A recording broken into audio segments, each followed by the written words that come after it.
Bonjour les amis turfistes, voilà on se retrouve sur la chaîne Nico Quintet Prono pour le mardi 18 octobre à Vincennes, pas en nocturne, ça à 13h50, ça aura lieu, attention. On s'approche à grands pas du meeting d'hiver où on se retrouvera quasiment tous les jours parce qu'il va y avoir beaucoup de quintés de trop. Donc allons-y là sur cette course-là. J'avoue que l'indice de confiance n'est pas très élevé parce que j'ai eu du mal à trouver des chevaux à détacher. Le béton, vous allez voir, c'est un gros coup de poker, mais bon, le copain, j'ai pas une confiance énorme non plus. Le coquin, qui peut lui venir paiementer les rapports, là j'ai un peu plus de confiance. La déception, on va voir ce que je vous propose, et des éliminés, là il y en aura également dans cette course-là. On est sur une course à autostart, 2100 mètres, grande piste, avec des 6 ans en particulier, le 1, 6 ans, léger, le 8, le 10 qui n'a aucune chance, le 12 qui n'a aucune chance, le 13, alors là on va en parler juste après, le 15 qui a du mal à se retrouver, et le 16 Amoras qui a changé d'entraîneur, qui a quitté l'écurie Bazir, donc c'est pas bon signe on va dire, même s'il retrouve Bando qui est pas n'importe qui non plus. Donc voilà. Je suis parti sur quoi moi? Je suis parti sur Rakam. Vous allez me dire, mais un cheval étranger, il n'a jamais couru à Vincennes, la grande piste, ouais, mais là franchement, les lignes sont extraordinaires, Rakam. Là, si on prend ses courses, donc il vient de courir dernièrement, assez correctement à Amstatt, là il fait deuxième en 1:11:8 sur 2140, ok.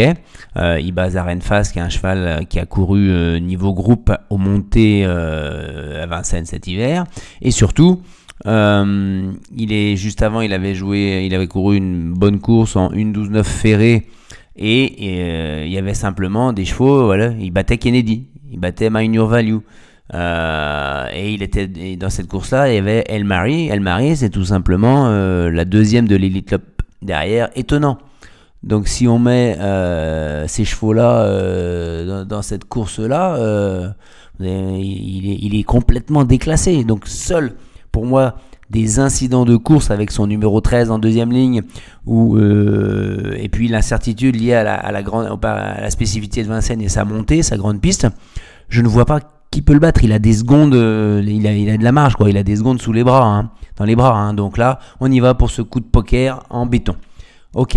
Ensuite, on y va avec le favori du quintet. J'ai pris Grande de Ranchy. J'espère que Eric Raffin va la mener comme un grand, et qu'elle aura tout d'une grande, puisque en ce moment, c'est pas forcément une bonne période pour elle. Elle reste sur alors Grande de Ranchy, on la voit ici, quand elle est avec Autostart, elle a une réussite assez moyenne, 6/15, 8/15 dans les 3 premiers. Après, ces dernières courses comportent un petit peu d'excuses, c'est vrai, regardez, elle reste sur une disqualification 5e, 10e, disqualification 8e. Là, elle a perdu toute chance au départ, on n'en parle pas, ok. La 5e à Laval, mais elle a eu du mal à trouver l'ouverture dans la ligne droite, mais elle était quand même derrière Giboulet de Mars qui a confirmé en tiercé, Gine Précieuse, Guérande et Vitamatric, donc c'est vraiment des juments de quintet, et là c'est une bonne performance. Auparavant à Châteaubriand, bon, c'était une course visiblement de transition puisqu'elle était ferrée aux 25 mètres, on n'en parle pas. Divonne-les-Bains de nouveau fautive au départ, là c'est l'autostart, et auparavant on avait cette course là à Vincennes où elle est 7e, elle a bien terminé derrière Goldmancourt et Finot du Pomereux avec un numéro 10 là, avec le numéro 1, et Raffin va pouvoir se placer un peu plus près, donc on la met pour finir dans le quintet, dans les 5 s'il vous plaît. Ensuite on passera au coquin. Là, j'ai pris Fiorentina Someli. Fiorentina Someli, c'est une jument que j'aurais pu mettre, si elle n'était pas aussi délaissée par le turf à 27/1. J'aurais pu la mettre quasiment en copain parce que on s'aperçoit que Autostart, Vincennes, grande piste, c'est 4/4. Deuxième, troisième, 5e. Avec un chrono d'une 1:11:7. Elle va essayer de se débrouiller, de sortir de ce numéro piège, mais ses dernières courses sont assez bonnes, elle vient de reprendre, de faire reparler d'elle à Laval en étant 3e derrière Futé-Burois qui a bien confirmé d'ici, First Dubois. Bon, les lignes sont pas mauvaises, le chrono est pas mauvais, Déferré des 4, elle a une bonne des bonnes stats. Elle ne gagne pas, mais elle est 11 fois sur 15 dans les 5 premiers. Voilà. Et ensuite, la déception Shorting Cash, pour moi, c'est rédhibitoire. Hein. Même si c'est Adrien Lamy, c'est un très bon cheval et une rentrée de quasiment un an, ça peut décevoir, quoi. Attention. Hein. Et enfin, les fantômes, j'en élimine 5. Hein. 4, pardon. Le 7, le 10, le 12 et le 15. Qu'est-ce qu'on va faire là-dedans? Eh ben, on va mettre le 13 en tête, bien entendu. Hein. Je mets derrière le Raffin, Grande Ranchy, mon copain. Le 8, Goldmancourt, il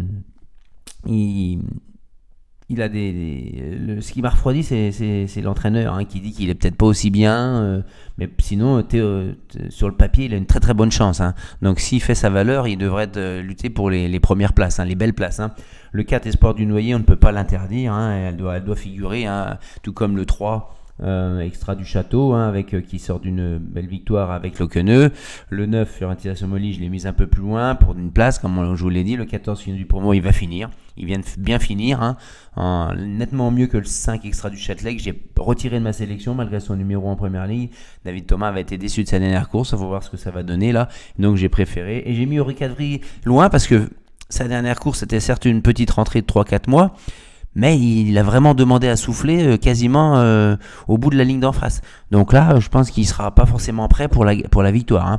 Donc c'est pour ça que je l'ai mis au bout. Et puis le regret, c'est le 5. Voilà les amis, j'espère que ça va gagner. Et on se retrouve, nous, mardi matin. Parce qu'il y a le mercredi à Feur avec la 12e étape du GNT où je crois on devrait revoir Pharrell 7. À très bientôt, un petit pouce fait toujours plaisir et n'hésitez pas à vous abonner.